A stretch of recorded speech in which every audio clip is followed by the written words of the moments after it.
So we have a few guests on with us that we want to recognize and have them say a few words. They include Lieutenant Governor Coleman and Secretary Link from the Education and Labor Cabinet. Of course, both of them are very interested in trying to find ways to be supportive of the things that are happening in Eastern Kentucky, including in our schools. We will want to ask, how's it going? And hear some stories from your communities. This past week, Tony and I have been on numerous local and national media programs where people are really interested in what's happening in Eastern Kentucky and what progress is being made. So it really helps us to be able to tell your story. If we can hear from you some of the things that are happening. Tony is going to talk some about sharing those stories and how we want to make sure that we're lifting up the good work that's happening in your communities. We have had a great piece that John Jett in Perry County put out that we're helping publicize with our social media and Kentucky Teacher right now. We've got the folks on from Kentucky Emergency Management to talk about some of their supports, and folks from our Office of Unemployment Insurance, Robin Kinney and Robin Morley on from our Office of Finance and Operations to talk about some of the updates that we have from the KDE side, some new information. And then we'll finish up just having you think about some of the legislative asks or requests that you might have with a potential special session coming up. We won't probably want to have time to get into a lot of depth around those, but we'll reserve a significant amount of time in our next huddle for you to process through out loud what are some potential asks that you're considering, and see if we can collapse all those together and present those to the legislature for you. So with that, we'll circle back up to the top of this agenda. Lieutenant Governor, are you on? Yes, sir, I'm here. Okay, take it away.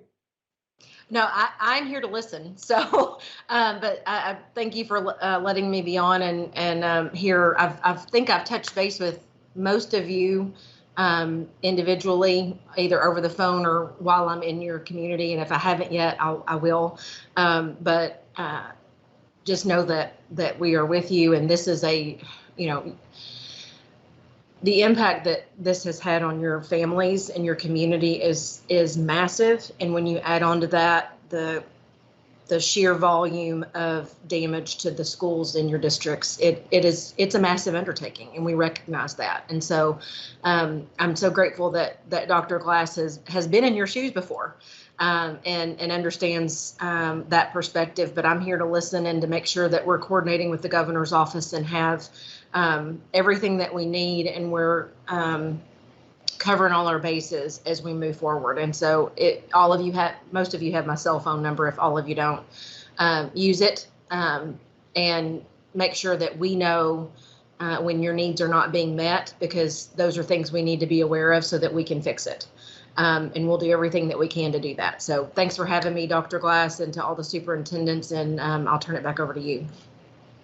Thank you, Lieutenant Governor. We really appreciate you being on with us and extending those words of support. Secretary Link, are you on as well? I am, Commissioner. Good afternoon. Good afternoon. Anything that you'd like to share? No, just first of all, to kind of echo what the Lieutenant Governor said, certainly all of us in the Education and Labor Cabinet are standing by to help you in any way we possibly can. The Commissioner and I have had several meetings to talk about how our cabinet can help the department and your districts with anything that we're able to do. Obviously, there are a lot of cabinets in state government that are responding to the area, but please know that we're with you and we want to assist in any way we can. Our executive director of the Office of Unemployment Insurance, I see, is on the agenda a little bit later, Buddy Hoskinson, and he can brief you in more detail on unemployment insurance. But just know that we're here to help. And Commissioner, thank you for having me. Thank you, Secretary Link. Now we'll turn to hear some of the things that are happening in terms of progress in our communities. I see we've got several of our superintendents on. Superintendent Sizemore, why don't we start with you and tell us what's going on in Jackson County? Thank you very much, Commissioner. I'm sorry. That's okay. Appreciate the support. I can't say enough about the outpouring from local communities, state and national level. It has been incredible to see just everything come together as far as donations, food support. It's been incredible just to witness. At Jackson Independent, we opened up our gymnasium just to support as a donation site. It became overwhelming. Just so much stuff was coming at us at one point, but my staff, volunteers, the community has been tremendous, and they have been able to step up. 10, 12, 14-hour days was not uncommon over the last 12 days. So I can't say enough about the support from our staff or volunteers in our community. I believe at last count, we through community partners, we were able to serve over 3,000 meals. And that just wasn't in the Jackson City District. That went out to everywhere. Breathitt, we even dipped into Perry County, John, and just try to help support any way we can. We are on tap to start the 17th for school. We met face-to-face with all of our staff members who were displaced, and we wanted to get feedback from them. We wanted to talk to them to see, are you at a level of where you feel like that you can come back to school? And an overresounding response was yes. They know what the commitment is to our students and to our community. So we are on tap to start the 17th. We're getting everything prepped, and we're excited, but I can't say enough about the support from the department, from the lieutenant governor to the governor, and we appreciate everything that you all have done for us. Thanks so much, Wayne. Let's turn to Knott County. Brent, I see that you're on. Tell us what's going on in Knott County. I'll reiterate everything that Wayne said. The outpouring here in Knott County has been incredible. Our schools are full. All of our facilities are full of donated items.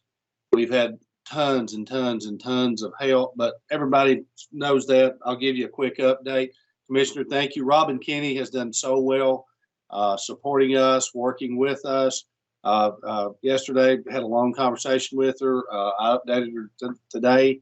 We have, as you know, 3 schools impacted, Heinzman Elementary, Knott Central, and the ATC. The progress, we have ServPro working in all 3 of those facilities right now. Believe it or not, Heinzman Elementary, which was the greatest impacted, is on schedule to be finished tomorrow afternoon. And I hope they stay to that deadline. Knott Central will be finished end of week next week or early into the following week, and the vocational school about the same. Started turning power on down at Heinzman Elementary today. The air handlers in the classrooms, we washed them out with water hoses and cleaned them up. It got about 32 inches deep in each room. And 2 of them fired up and ran good today. So I'm much more optimistic than I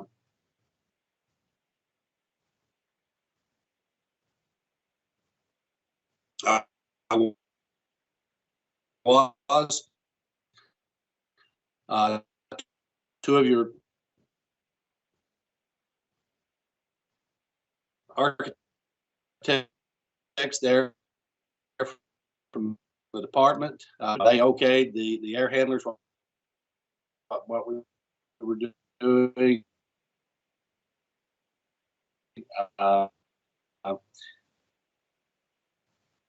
They were very pleased with the progress we had made thus far.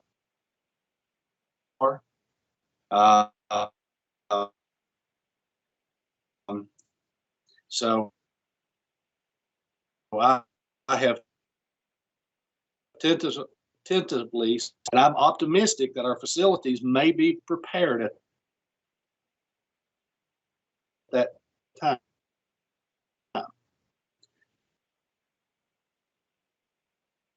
Now, one caveat: last year, controlled our sewer system up, and that does accommodate all 3. Do you have any other questions, Commissioner? We were able to hear most of what you said. You were breaking up a little bit at the end, Brent, but it sounded like you were making good progress on all 3 buildings getting open. Some things were turning out better than you had expected. You were still concerned about sewer system at the school, maybe what happened. Yes. That's what I think we gathered from what you said. Okay, sorry about that, but yes, that was the gist of it. Yes. Great, thanks so much, Brent. Let's go over to Perry County. John, tell us what's going on there. Well, just as everybody else said, just the outpouring of support from the department, the governor's office, lieutenant governor's office, and just superintendents from across the state. And it's really humbling when you look up and you see a colleague superintendent driving a bus to bring you stuff, or a superintendent with a trailer behind a truck with pallets of water. I mean, it's a lonely job, but it just proves that we work with a lot of good people that are committed to each other and always willing to step up and help. And I'm truly thankful for that. What I would say about updates for our district, we transitioned the distribution center and the emergency shelter to other facilities so that we could prepare to get school started back. We were fortunate through consolidation 4 years ago. We closed 3 schools and actually sold 2 of those schools, but kept 1. And it's kind of been used as an adjunct athletic facility for cheerleading, volleyball, wrestling, and things like that. So we're made the decision yesterday. We're going to actually house both of the school students and staff in that facility. It can accommodate both schools. One school will have one wing and one will have another. So we're excited about that. I think this is going to be a pretty long-term placement for both schools. It looks like Robinson is going to be best case scenario a rebuild because part of the roof collapsed, and I don't think there's any way that we could just go back in and do a renovation. I think it will have to be a new construction. Buckhorn didn't suffer any structural damage. There's a lot of mud and debris, but we're going to start the cleanup there hopefully tomorrow. We didn't want to do anything until we got architects and structural engineers in. But just thankful that we had that facility. It's going to take a lot of work and a lot of money to make sure we can get that school back up to code. Just the HVAC alone is going to be in excess of $100,000. The sprinkler system works, but it's going to have all new heads on it. Fire alarm works, so that was good. I've had a team working on the plumbing and replacing some toilets and sinks and things like that. But structurally, it's pretty solid. So we're hopeful that we can get. I've got a team coming from UK next Wednesday that's going to help clean and get the stuff out of the rooms and just kind of pile all that stuff in dumpsters, and then also start the process of cleaning. Sweeping the rooms, mopping the rooms, disinfecting the rooms, and once we do that, and once we get the all clear, I'm going to have the principals come in and assign people rooms, classrooms. And then they'll be able to come in and personalize those rooms. I've had superintendents reach out to me, Sandra Combs from Hazard, to help our teachers get some stuff to decorate the rooms. I appreciate that. Other districts have offered to do the same thing. And, we're hopeful that right before school starts, we can get in there and paint those 2 wings their school colors and put their mascots in there to kind of give it a personal touch and make it feel like home to them as much as possible. So we're excited about that. We know we've got a lot of work to do, but I'm just thankful that we had that opportunity and we had that facility that we can turn around in a short amount of time to keep all of our kids together and our staff together. That was their main focus. When we started the distribution center, volunteers would come, we'd be out in the community delivering stuff. Everybody I talked to in those communities said, try to keep us together, try to keep us together. And without that facility, we couldn't have done that. We would have had to put maybe the primary in one facility, middle school in another, and high school. So I'm just thankful for that and so happy that it worked out in a bad situation as good as it possibly could for those 2 schools. Great, John. That's great to hear. Sandra Combs from Hazard Independent is also there in Perry County. Sandra, any impacts on your school community? Can you hear me? The last meeting. Oh, good. Yeah. We can. Yeah, that's good. Our schools were not affected. We had a little water in the cafeterias, but nothing that our custodians could not take care of themselves. Where we are impacted is some of our families and their homes, and so we're working closely with them to try to make sure they have everything they need. We did move our distribution center with Jonathan's to the same centralized location distribution center, so that worked well. The Red Cross shelter we were hosting in our elementary gym is actually moving out today. We had 10 clients in there. 6 of them were with one family, and they found out they could no longer occupy their home. So they're working with them. And the other 4 went to a local shelter that's close to where their house was. So we're well on our way, cleaning, sanitizing, getting ready. We did postpone school for 1 week. We're going to start the 18th. And we're utilizing our new homeless liaison, whose job just got doubly important, reaching out to all the families and making sure that if they are displaced, they have everything they need to start school.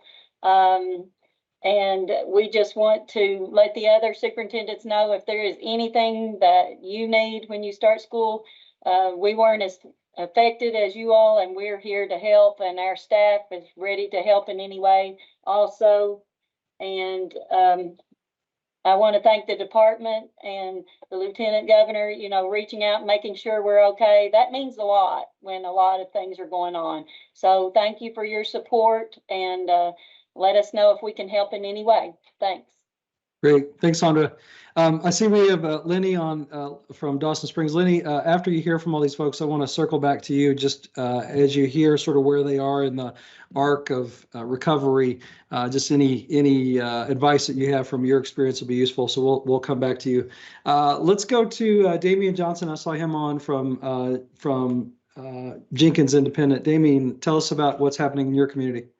So first I'll start out with the donations. It's been overwhelming, but what I've said about this is that you have seen some bad, but you've seen a lot of good. I've been humbled by the community support. So many outside organizations, other school districts that were not impacted that I have a relationship with, and Jenkins alumni who have given of their time, materials, financial support to make sure that this our communities can rebuild, and it's really been humbling.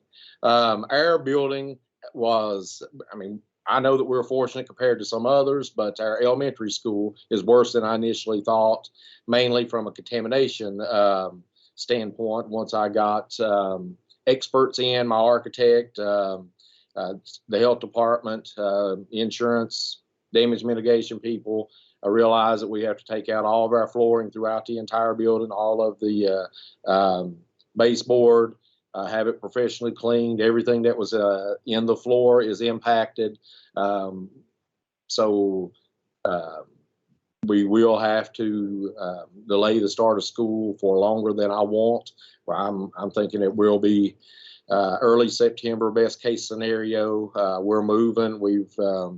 Servpro will start with us next week on the damage mitigation, and I've been in touch with Army Corps of Engineers and Emergency Management about some mobile classrooms. I'll need probably 3 minimally to be in school, working on that process. I had some impacted teachers and staff members, and we actually had PD today, just to get them in, and more than anything, to let them share their stories and to have a day of some type of normalcy. We are calling all of our families and trying to identify what students have the most impact to help them as much as we possibly can. We've housed the National Guard since this started. They've been phenomenal. I don't know what we have done without them, because we just don't have the manpower to do what we need to do. They've delivered, they've unpacked, they've been out in these communities and have been such a great help. it's devastating. It really is. When you go out and you see the impact that some of these families have, you can say, well, that home is not really impacted, but if it got 2 inches of water in it, it's impacted, and it's impacted in a big way. You may not even be able to see that from the outside. And so it will take a long, long time for these communities to recover. I know a representative from FEMA told us to expect as much as a 15% population loss in this area. And I can see that, and I can understand it, because a lot of people just do not have the resources to recover. But Eastern Kentucky's resilient, and I've been really impressed by the response. Thanks, Damian. Let's go over to Breathitt County. Superintendent Watts, are you on? I see you, yeah. Can you hear me? We can, go right ahead. I'll just echo what everyone else said. We actually had all of our staff come in Monday, and several groups talked to counselors and had a social emotional day of just checking on each other. The biggest task I think we're up against right now is just drilling down and trying to find those individual needs with those students and staff. You know, out of 265 full-time employees, I've had 56 staff members impacted. Just one school alone, out at Marie Roberts Elementary, you got 277 students, pre through 6th grade. I got 80 to 81 that's probably lost everything. And so we're really trying to drill down to provide lists. We're kind of struggling with, we've probably made initial contact with almost everyone. We're still struggling. We're still finding people that may be displaced in a home that we didn't know about, that didn't even tell us when we called them where they was.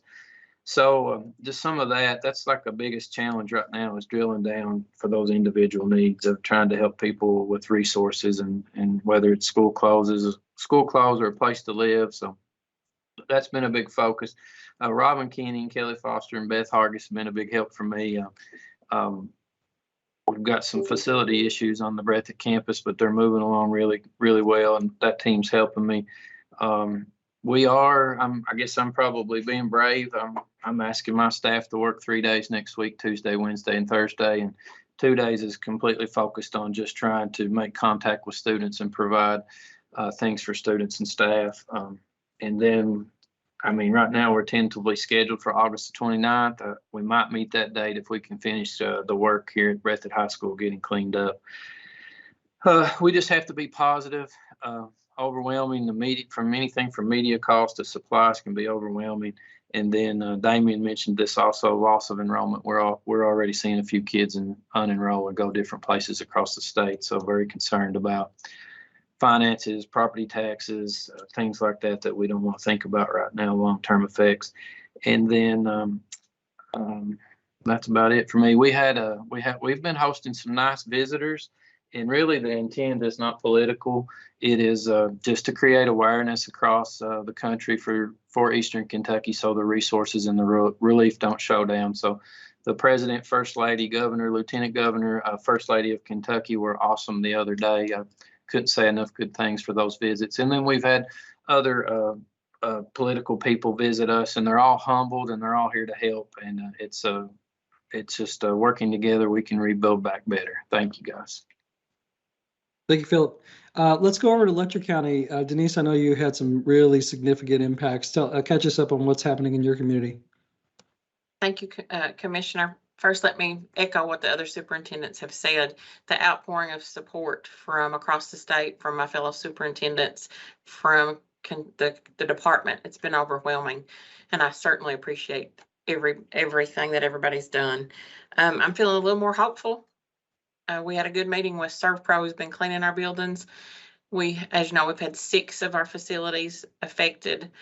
4 of those are schools, 1 alternative center, and our central office. So this is my new makeshift office in our maintenance and transportation department. We've certainly cramped their style, but we're here.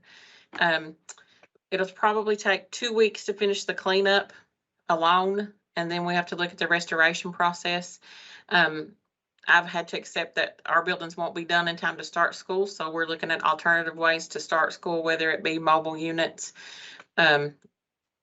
different facilities, different schedules. We're going to have to be as creative as we can to get them back in. I hope to do that in some form by mid-September. By that time, I think the county's roads will be a little more passable. Water and sewer will be in a good place. I have one school that the classroom building wasn't affected, but the gym was. But that school is also on a sewer system that's not working. So if that doesn't get worked out, we'll have to move them as well if we can. Our needs immediately, I'm like Philip in Breathitt County. I'm worried about enrollment. I'm worried about our kids. I want where they are, how they are. The last number I heard yesterday is we had 1,250 homes in Letcher County that are no longer inhabitable. And they're in the process of bringing those temporary trailers in for our students or for our students' families.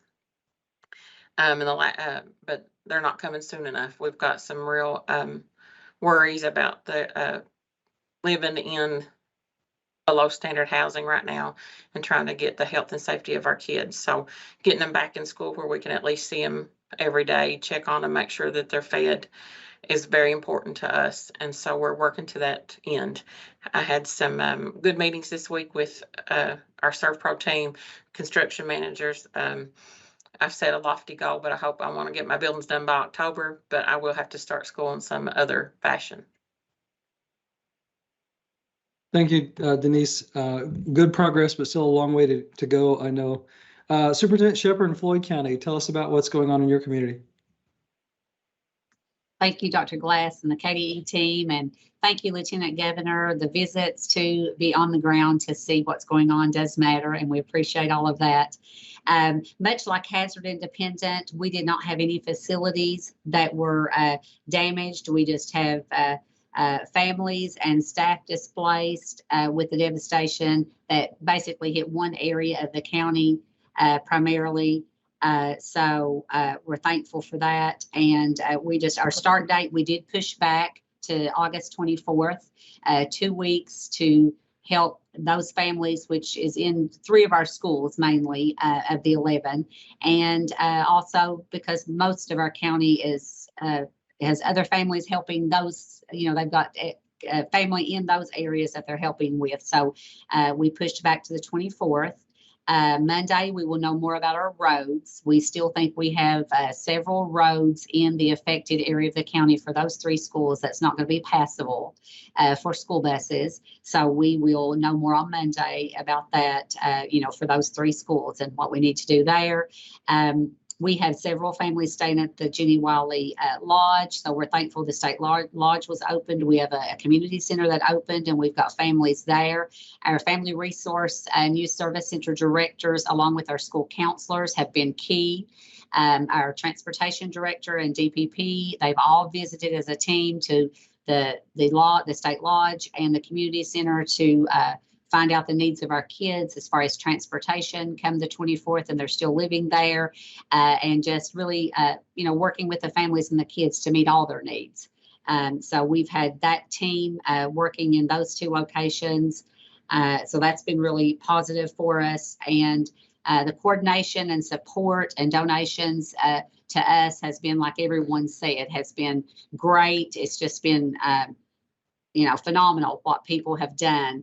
And I think Jonathan, maybe Jet talked about the other superintendents and how they, the very first day, reach out and they've brought things and helped and just what are your needs.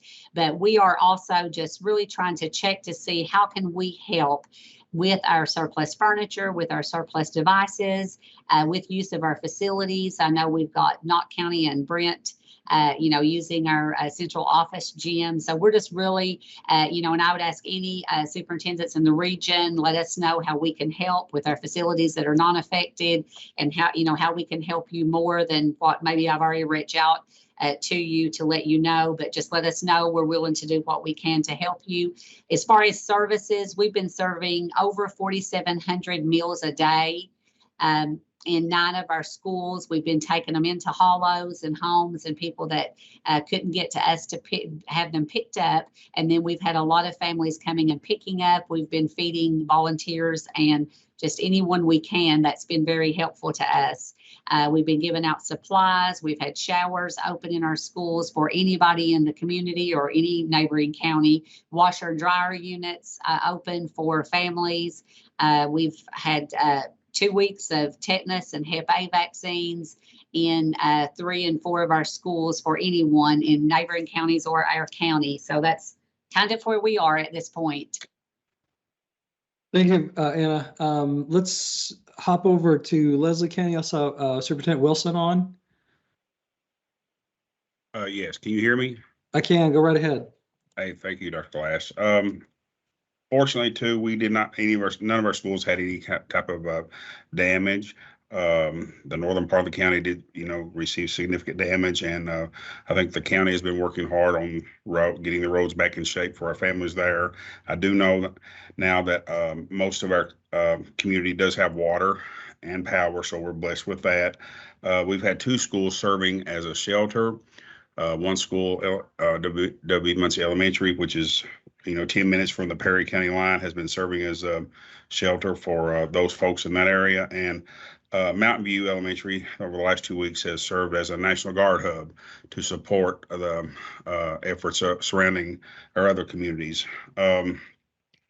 We are assessing our needs still with our folks down the river and toward the Buckhorn area. But for the most part, I think, our community here is, in fairly good shape.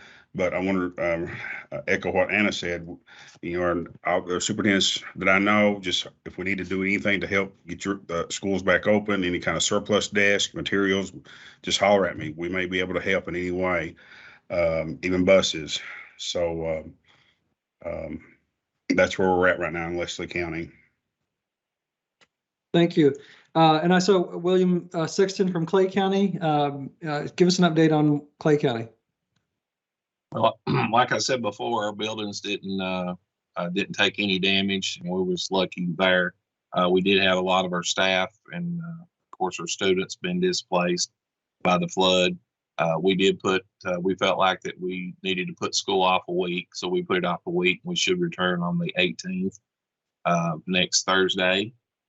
FEMA, we opened up our elementary school there that was affected in the Oneida area, and we opened our elementary school, Oneida Elementary, there for FEMA, and they are kind of staging out of that school to open it up so the families can come in and try to get all their paperwork, and we've got people there trying to help them with that as well.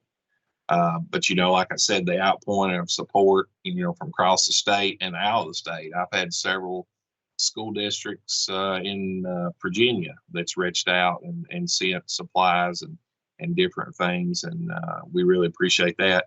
I appreciate the lieutenant governor checking on us and giving us a call, and also I'd like to say that we appreciate the governor's office letting the state transportation office helping our area there in Oneida to try to get some of our roads back, and that's been very important to get a lot of the work done and help our county road system as well.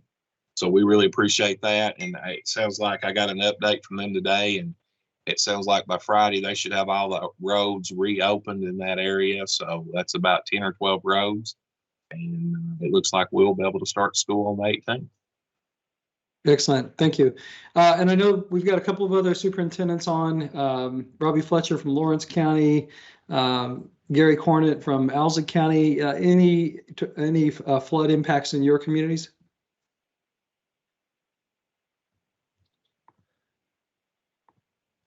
As far as Owsley County, we didn't get, obviously our facilities didn't get hit. The southern part of the county towards Buckhorn, it got hammered pretty bad, and towards Clay County got hit pretty bad, displaced a few families and all that. As far as our school and stuff, we were fine. We did have search and rescue personnel from all over the United States that's been staying there. They were released actually this morning. They contacted me about 10 o'clock, and so most of them have been leaving under police escort this morning. So they've took tractors and trailers and boats and all that stuff. The final ones will be leaving, they said, in the morning. We had delayed school because we wanted to allow them to stay as long as possible. So we're supposed to start it today, but we're going to put everything off until next Wednesday to accommodate them. But that shouldn't be a problem. You know, just outpouring of support from everybody. The community's done a lot, especially helping areas in Jackson and Buckhorn in that area.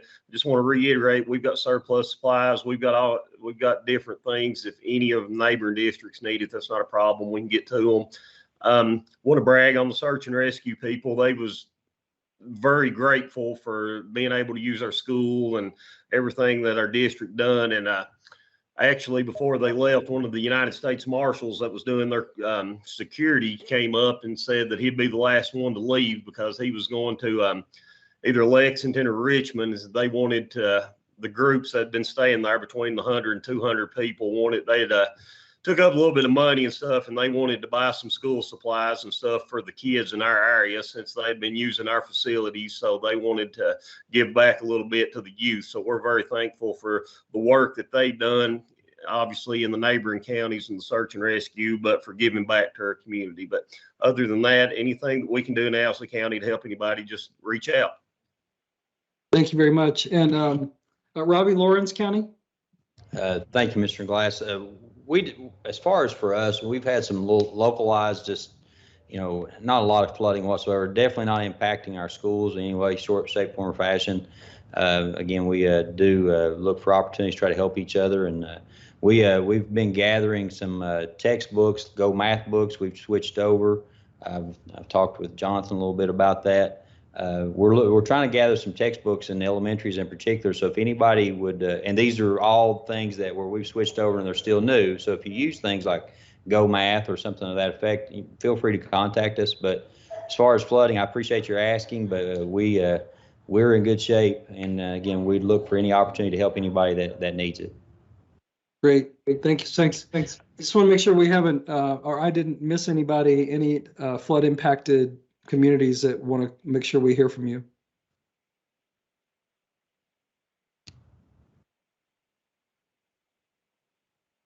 Okay, sounds like we got everybody. Lenny, let's turn to you. And just at this phase, as you've heard about where these communities are in the process of recovery, just any advice from Dawson Springs about things that they should be thinking about now and in the next couple of weeks? Well, I think just a second ago, one of the superintendents, first off, guys, my heart's heavy just listening to this. I mean, I'm getting flashbacks of things that happened here, and just I commend each of you because there's no part about this that's easy. It makes my heart heavy, thinking about, you guys, the challenges that you have with school starting back. And somebody just mentioned volunteers were pulling out, moving on. And that's what you guys are going to see pretty quickly here, is kind of the initial newness and the initial response of this wears off. Folks are going to start, moving out and going back to wherever they're from. So a lot of the weight of these things are going to fall on you guys locally. And when I say you guys, it's going to fall back on your municipalities, your counties, your school districts, etc. And you're just going to recognize pretty quickly that a lot of the volunteers and manpower that you had is going to shrink greatly pretty quickly. With that being said, something that was mentioned, and it just hit us flat, just square in the face. And I spoke to legislature about this about a month and a half after the tornado. I went to Frankfurt, and I mentioned to them about tax stabilization and seek stabilization. And I'll give you an example. We had roughly 75% of Dawson Springs destroyed, and it ended up being about $15 million worth of tax assessment. And we just got our tax assessment dated to last week. And for us to take the compensating rate, just as an example, would be raising the taxes by 15 cents. And obviously raising the taxes by 15 cents on our local folks, just to get to the compensating rate, most of these folks were impacted by the tornado. So obviously I can't in good conscience, try to do something like that. So I know that the governor has talked about a special session coming up, and you're going to see a lot of monies coming your way for recovery, and that's great, and you need every penny of that. But what you're probably going to need is much like us. We need stabilization. We need stabilization of our tax base, and we also need stabilization of our seat numbers. Most of us are still propped up on the 18-19 figures based on the COVID situation. But if you're like us here in Dawson Springs and most of the school districts in the state, your numbers were already dwindling some since 18-19. So there's a major cliff there. There was going to be a major cliff for us already, but I think a lot of my colleagues in Eastern Kentucky, between your tax-based situation and your Sikh situation, there's going to be a very big cliff there. So as and I've had discussions, and everybody says talk to your legislators, and that's really what you need to be planning. You need this initial help, but really you need tax stabilization and Sikh stabilization at a minimum for at least 3 to 5 years. It's going to be a lengthy process to start to rebuild and get your schools and your communities back to where somewhat close to what they were, and even longer than that in a lot of circumstances. Somebody mentioned SERPRO. Folks, we dealt with SERPRO. We've dealt with different SERPROs. Keep in mind, SERPROs are independently operated. Some are really good, and some are maybe not as good as others. So as you're dealing with SERPRO, make sure you know what you're getting yourself into. I know that from experience. And that's about all. I spoke too much, but those are the key points, I think. And also somebody mentioned FEMA. I'm not going to get into FEMA. I don't know if there's anybody from FEMA on here, but I can just tell you our efforts working with FEMA just was a lot of time with not a lot of things to help us in the end. So, Commissioner, that's about it. I'll gladly field any questions. For those of you who got questions, please feel free to call me, email me, etc., and I'll give you anything and everything I got. Thanks, Lenny. And we may want to have you on next week as we start talking about what are some potential legislative asks. Of course, you're a little further down the line and can see ahead on what some of the long-term impacts will be. So that might be helpful if you or Joe or Rob in Warren County are available to help us think that through. We'll make sure we talk about those things. Any questions that anyone has for Lenny? Dr. Glass, I don't have a question for Lenny, but Lenny, it's good to see you. Just a couple things from what the superintendents mentioned earlier. One of the concerns I've heard from judges and superintendents is the concern about the rumor that travel trailers were going to be placed in one central location that may cause families to move out of your community. And so I talked with our emergency management folks and made sure that they are going to place them in the communities where they're needed. I think that's important for the families to be in a familiar place, but it's also important because someone mentioned earlier the issue of population loss that we want to stifle as much as we can. The second thing is there are federal dollars available for school HVAC systems. Having nothing to do with the disaster you're dealing with, just in general. And so I am going to gather some information for you all, because I'm sure there's an application process. I don't know all of the details, but I want to get that to you so that if it applies to you, whether you're going to have to renovate or build a new school, or whether you have a school that's fine, but you might need a new HVAC system. I'm going to get that information to you as soon as I can, and make sure that you guys have access to it, because that's going to be something that is going to go through emergency management here, and then up to the federal government. So we'll keep working on that for you. Thank you, Lieutenant Governor. We're going to transition to Tony and her asking for you to continue to send in information about your stories, what you've just done for us. We're taking notes on all of these changes or all of these shifts in your communities. And that really helps us gather information about how, so that we can better talk to the media or other individuals, legislators, whoever. There's all sorts of folks asking us about what's going on in Eastern Kentucky. So we pull all these stories together, and it helps us communicate on your behalf. But we want to make sure that you're doing that as well. Before I hand things off to Tony, I'll also mention that we're planning a trip for me and some of our communication staff from the Kentucky Department of Education to your communities to visit some schools and see what's going on. At that point, we're still in the process of scheduling that. I did hear from Secretary Cardona's office through Deputy Secretary James Lane. Dr. Lane actually grew up in Whitley County, so he's very familiar with Eastern Kentucky. He wants to come to along and also bring some folks from the U.S. Department of Education so that we're able to visit as well. We're going to see if we can get Secretary Cardona to come down as well, but we are planning on coming and seeing how the recovery is going and making sure that we're doing what we can to share your stories. Tony, let me turn things over to you. Yeah, many of you all have mentioned, and these are great examples. I've been taking down a lot of notes. As the commissioner mentioned, we've done a number of national and state interviews this week. They really are interested in just kind of weaving in the stories. I've talked with Superintendent Combs and Superintendent Jett and many others just to try to capture those stories and make sure that we get the word out about the awareness of what our students and staff in Eastern Kentucky are going on. And I really want to make sure that I truly do all of our districts justice on that. So just wanted to share with you, I put in the chat the link that we just posted this morning. This is really more of just a personal note that Superintendent Jett shared, talking about the last 2 weeks. It's more of a personal narrative. I invite any one of you all that are interested in just writing an op-ed that want to share with us. We certainly have the means to publish that. So please reach out to me. It doesn't take very long. I'll make it very easy for you.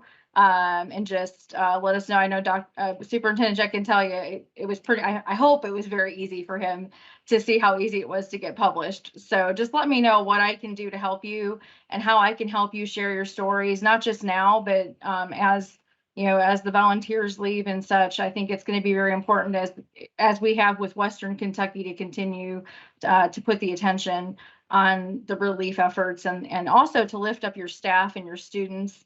And remember all of the work that's taking place. So just wanted to share that with you, and please feel free to share the great stories from your fellow districts, and we'll work on getting those out to all of you. Thank you. Great. Thanks, Tony. Next up, we've got Stephanie Robion from Kentucky Emergency Management. Stephanie's got some information to share. Stephanie, are you on with us? I am. Thank you so much. Go right ahead. Sharpen your pencils, take some notes. I've got some important things to share with you as we move from response to recovery. The first thing I would like for you to do is write down this email address, pa.help@ky-em.org. As you start moving through the FEMA process and getting ready to request federal assistance, if you have any questions regarding this process, this is the email that you're going to use throughout your recovery process. I've been told that several of the districts are asking about the potential for hiring contractors to carry the heavy load of applying with FEMA and seeking reimbursement and providing documentation. Yes, you can hire contractors. That is a reimbursable expense from FEMA. Right now, there are 4 such contractors on state master agreement. There's Firm Adjusters International, another firm called ER Assist. There's a Clochia firm out of Oklahoma and a CDR McGuire firm. And your procurement people can find this easily in the state master agreement listings. I will say to you that CDR McGuire is not going to be available for your use because we have taken over CDR McGuire and they are supporting us in all of our programs. As a political subdivision of the state, you can use state master agreements. If you choose to hire a firm that's not on master agreement, that's fine. Just be sure that you are following a proper emergency procurement process and that you document that so that you're able to prove to FEMA that you did in fact have a good selection that was open and that what you chose was the best value for your needs. Maintain records of everything. You can never have too much documentation for FEMA. I will tell you that we are going to be sending our people in to assist you. I'll be reaching out to each superintendent asking for the proper point of contact, and we will supply you with subject matter experts who will be able to be with you as much or as little as necessary to ensure that there are no hiccups or stumbles. They will be able to work hand in glove with your contractor, or if you use an internal person on your staff to make these applications to FEMA, we will work with them. So watch for that request and let us know who we're going to coordinate with, and we'll get that going. I'll let you know that the incident period for this event is still open. We expect that it will close fairly rapidly. There is no immediate rain in the forecast, so FEMA will be closing down this incident. And what that means is that there will be no more opportunities for us to add counties to the event. We did have some, I won't call it significant damage last night, but we had enough damage last night that there are a couple of new counties that will be added to the event. Once the incident period is closed, you will have 30 days in which to request assistance from FEMA. If you have someone on staff who is familiar with the FEMA process and they've worked in the FEMA portal before, that registration site is open. They can go to the portal and they can go ahead and submit that request. For others, it's not the end of the world. We're going to have applicant briefings the week of the 29th, and we will be developing an applicant briefing just for school districts. And we will be discussing all of the programs that are going to be available to you. We will also discuss how to get into the portal and how to make that request for assistance. I would also encourage you to give some thought to hazard mitigation. As you are restoring and repairing your buildings, you might think about activities and projects that you could do in that restoration that would protect your facilities from future events. And there is funding available for that, and I can assign staff to help you with that process. What you should be doing right now, have someone designated to make copies of all of your insurance policies for the applicable facilities that were impacted. Insurance is going to play a significant role in your eligibility. Make sure that there is someone at central office and in each of your impacted facilities that is more or less becoming your historian for this event, that they are documenting what the damages were, what the response was, what type of activities have occurred to deal with the event. You will need to be able to present a damage inventory to FEMA at some point in time, and that's going to be a listing of all of the damages that you incurred, all of the emergency efforts that you went through with the event. Again, it's important to have good records and good documents. I encourage you to take photographs of everything, especially before and after. If you have a specific spot that you're working on right now, take photographs. Also, volunteer efforts are important. You can record volunteer efforts, and the value of those efforts can be used to offset your required match with FEMA. As far as temporary classrooms are concerned, there are efforts underway, I think locally and at the state level, to identify temporary classrooms and try to get those placed as quickly as possible. We are in the process of discussing temporary classroom eligibility with FEMA. FEMA has some concerns about whether or not the temporary classrooms will be put into areas that are mapped as floodplain. So we will be reaching out to those districts that are getting ready to place or requesting temporary classrooms to see what is the best solution. And then, trust me, we are working with FEMA to identify to them what's reasonable and not reasonable in their evaluations.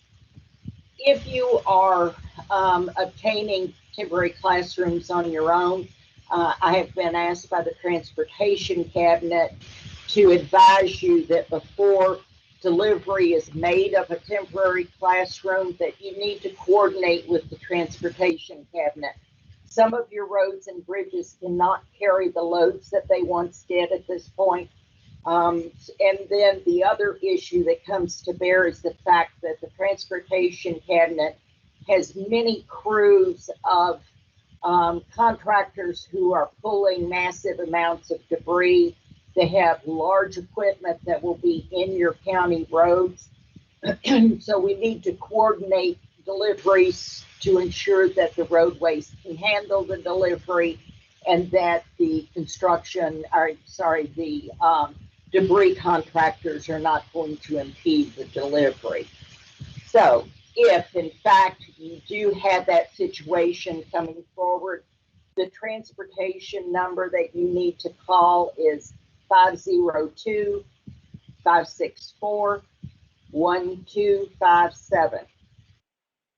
If you need volunteer assistance, if your staff needs volunteer assistance, the Kentucky BOAD has a hotline that you can call. They have teams of people who can do remarkable things. Do not hesitate to ask.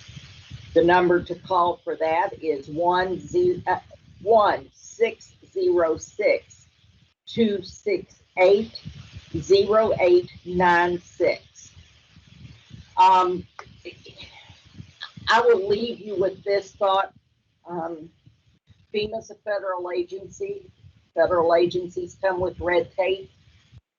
Again, we are your advocates. We will help you. Let us know, and we will work hard to work with you to overcome any bureaucratic obstacles that might occur. Just keep in mind that pa.help@ky-em.org, and we will be talking to you soon at the applicant briefing. Thank you very much. Thank you, Ms. Roby. Now, I think Buddy is on to talk about unemployment insurance. Buddy, are you on? Yes, sir. Yes, sir. Go right Thank ahead. you, Dr. Glass. Thank you. If I could, thank you for Tony for putting that up. Kentucky Office of Unemployment Insurance is already in Knott, Clay, Perry, Breathitt, Letcher, and Floyd counties. We also have, if you all see on the road, a mobile unit that we again want to thank Louisiana. We went to Baton Rouge on Saturday and drove back to get to Eastern Kentucky. We were at Jenny Riley State Park for a few days. Now we're at Buckhorn State Park. It's a Louisiana Career Mobile Unit. That is the Kentucky Career Center that we're also moving. We will be servicing Owsley, Leslie, Magoffin, Martin and Whitley, which you can already apply now, but we will be coming in there along with the FEMA locations. Let's just talk about a couple if we could. So there are the hours of the career centers, and for the Oneida Elementary School, thank you all for being so kind to let us be able to be there as well. But if I could, Tony, if you're all right, can I share my screen real quick? Of course, of course. All right, thank you. I just want to make sure we give you some helpful information that I think that can be helpful. Hopefully you all are seeing our Kentucky Career Center website. Can you see that, Tony? Yes, we can. Thank you. The kcc.ky.gov website is a great resource of tools. So you all are getting a lot of information to try to remember so much stuff right now. So I'm just going to give you that simple website as your resource to help families if you know of someone who might need our assistance. So if you scroll down on the page, there's a couple of things you need to know. Tony already put up the slide that gives the hours of the locations of the centers, but I also want to just let you know where you can go to get basic information about what you need to know for applying for disaster unemployment assistance. We always have to have the claimant apply for unemployment insurance first before we go to the DUA, the disaster unemployment assistance. But you'll see right underneath of the slide of the locations are questions and fact sheets. And I believe we did send out to you all some basic fact sheets, but I'll resend it out again just to make sure that you have it. What you need to do, all of that information is right below the screen of the slides. And then also to help families understand, and it is true, we have a lot of guidelines that we have to follow as well. There is the disaster unemployment rights and responsibilities off to the side here as well. But I share that with you because I just wanted to make sure that you were able to know where that resource is located. And that's again at www.kcc.ky.gov. How the unemployment insurance program will work for those who have been affected by this. Again, they will come to one of those locations, or you don't have to. They don't have to. They can call, and it's on the fact sheet, but I'm going to give you this number, 502-875-0442. If they need assistance in filing a claim, that is 502-875-0442. Or they can go right to the website as well. Thank you, Tony, for putting that back up there. Again, individuals who have been basically affected, I'm going to give you just a few high points. The individual has had a week of unemployment following the date of the disaster beginning. The individual is unable to reach his or her place of employment. The individual was scheduled to start work and the job no longer exists, or the individual was unable to reach that job due to the disaster. The individual became a major support because also dies as a direct result of the disaster, and the individual cannot work because of an injury caused by the direct result of the major disaster. So again, they can call in to the number that's on the screen. They can go to the website, or they can go to one of the centers. If they've had that gap of employment, we urge and ask them to go ahead and apply. We will verify that they are who they are through ID.me and through that process, and we will assist with that. But we would rather someone apply for the benefit and at least try than not to know whether or not they were eligible at all. Would there be any questions that maybe I can help at this time to answer for any of you all?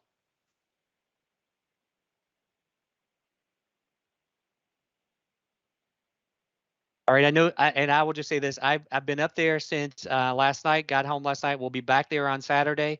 The mobile unit will leave Buckhorn State Park on Saturday. We have it for a month.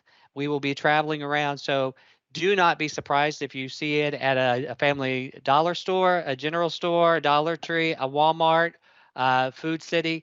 We will be moving the mobile unit around to exactly directly where we see footprint of traffic. Thank you all.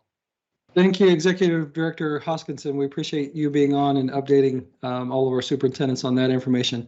Now, I think we're going to turn to Robin Kinney and Robin Morley just for some KDE updates. Robin, Dr. Glass, yes, go ahead. This is Jacqueline. Let me just jump in real quick. Dealing with this, Betty, you've done a great job of setting this up and communicating all of this to people, so thank you for that. This is a process that is very difficult. And it was designed to be that way, unfortunately. So if you have folks that are struggling with this, the best thing they can do, if they are able, is to go to those locations and sit across the table from someone and get them to help them with this application. I know that seems daunting. That's what those folks are there for. And that's what they do. So that will help make a process that was designed to be difficult a little bit more bearable, because those folks are experts and they know how to help. So, Buddy, that's great that you were able to share that with him. Thank you for doing that. Thank you. Thank you, Lieutenant Governor. All right, Robin and Robin. Hi there. Good afternoon, everyone. I know we're already past the time that we had allotted to speak with you today, so I'm going to be very quick. I do want to express my appreciation to each of the superintendents I've had the opportunity to speak with over the last couple of weeks. I appreciate your time so much.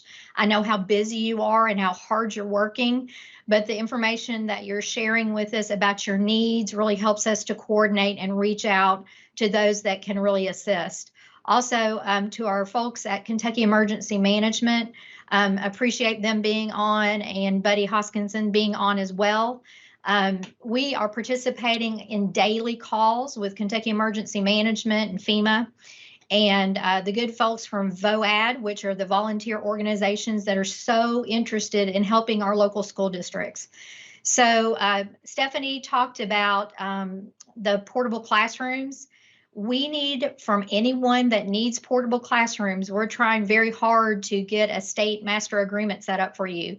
So if you could please reach out to Robin Morley, and I have notes already from Letcher County, Knott County, and from Jenkins Independent that we heard today.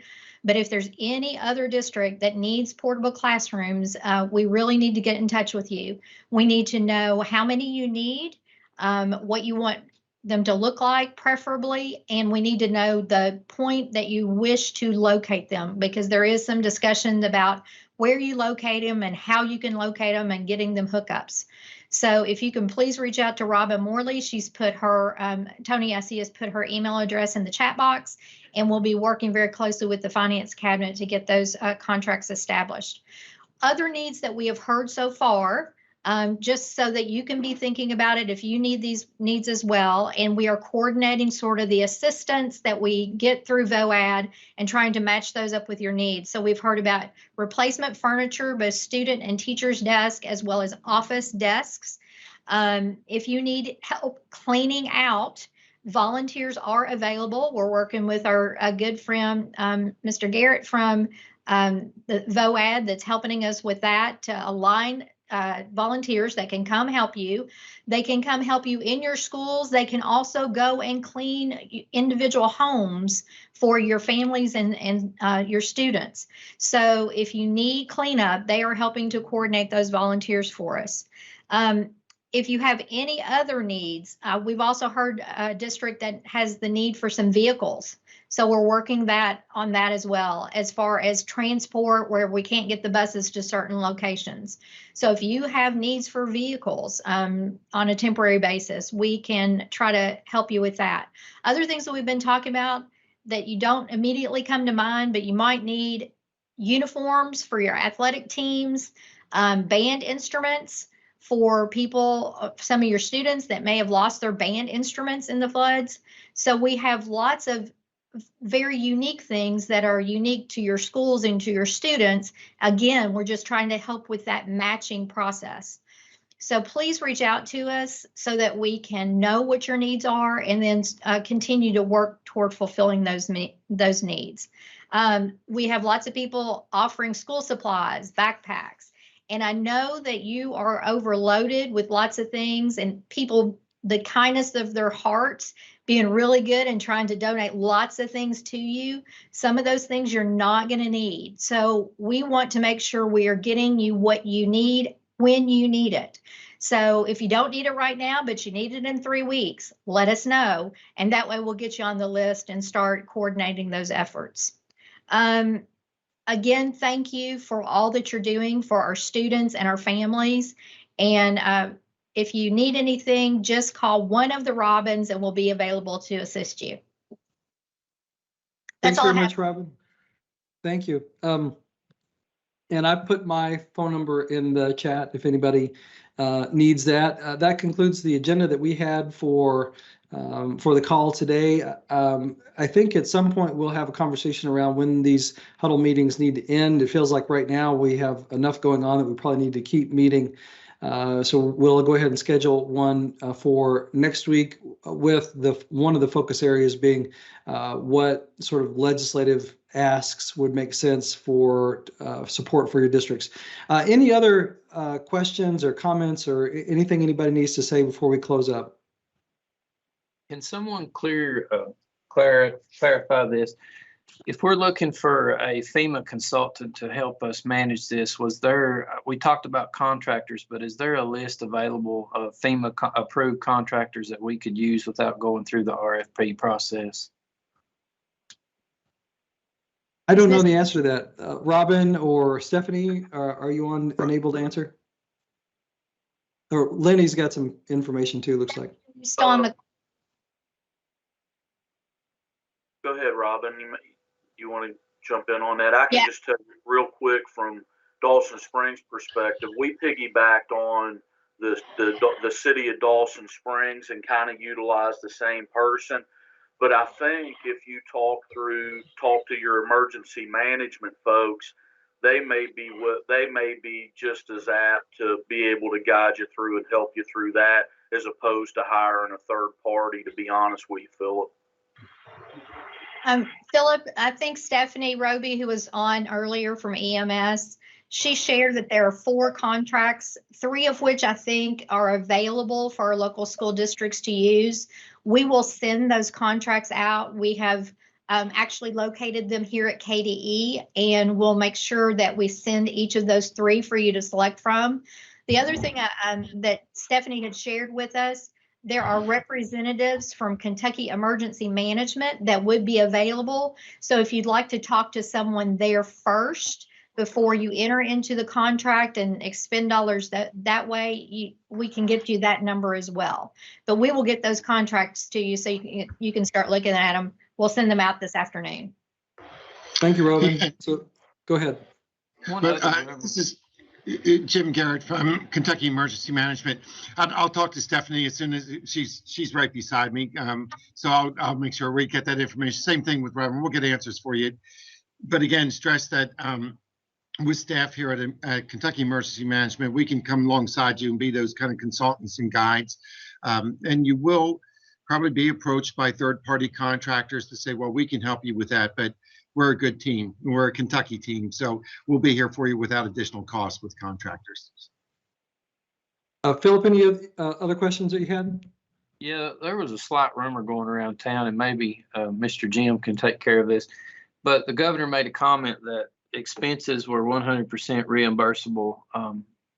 If that is true when it comes to the schools, we could all use companies like ServPro and we wouldn't have to worry about the funding. So I was just wondering what kind of stance was on that, because I've been very conservative. We've been doing a lot of the cleanup efforts ourselves, and we have switched some buildings to ServPro, and there's some buildings we don't have enough funds to, we're afraid. But is there anything to that 100% reimbursable?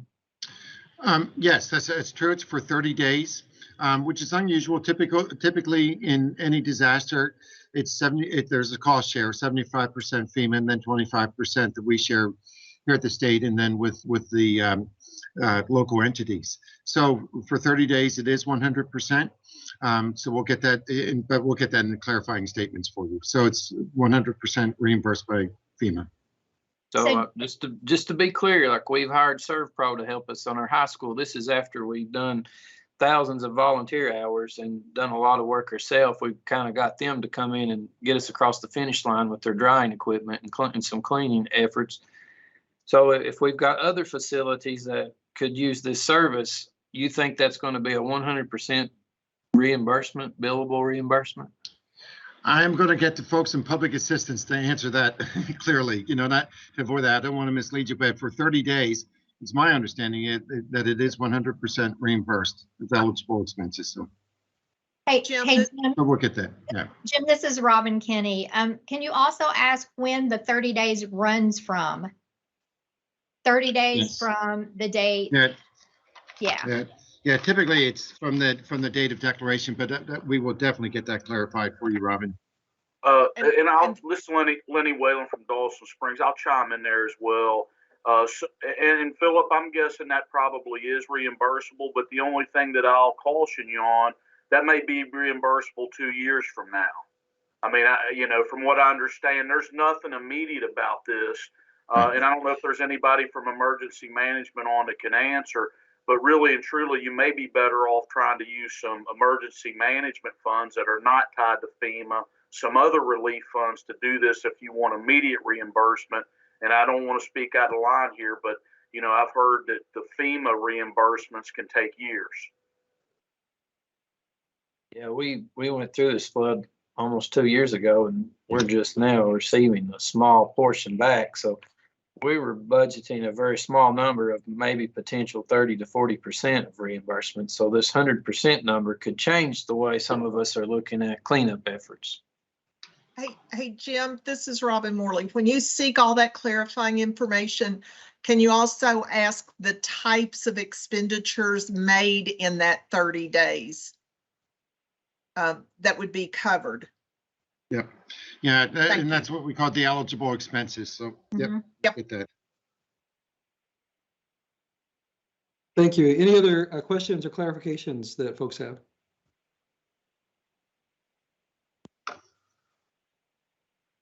Okay, hearing none. Thanks everyone for being on. We'll do our best to keep trying to compress the time on these. I know that you've got lots going on. We'll reach out and see if we can get this scheduled for next week. Thanks everybody and stay safe, and thank you for what you're doing for your communities.